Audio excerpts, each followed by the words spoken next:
இயேசு அப்புறம் போகையில் பிறவி குருடனாகிய ஒரு மனுஷனை கண்டார்.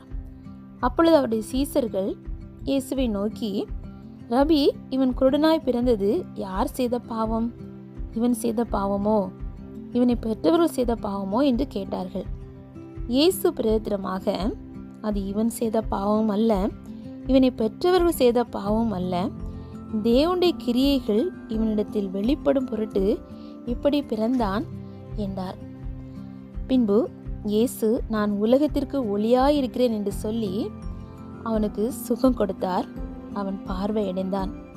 தேவ பிள்ளைகளே, நம்முடைய வாழ்க்கையிலும் சில கஷ்டமான சூழ்நிலைகள், கடினமான சூழ்நிலைகள் இருக்கும்போது அநேகர் நம்மளை பார்த்து இவன் செய்த பாவம் அல்லது இவன் பெற்றவர்கள் செய்த பாவம் என்று பலவிதமாக நம்மளை பார்த்து, பாடுகள் அனுபவிக்கிறதை பார்த்து பலவிதமான காரியங்களை பேசலாம்.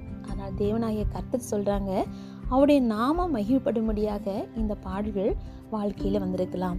இந்த பாடுகள் நிச்சயமாக உங்க வாழ்க்கை விட்டு மாறும். கர்த்தருடைய மகிமை உங்களுடைய வாழ்க்கையிலே வெளிப்படும்.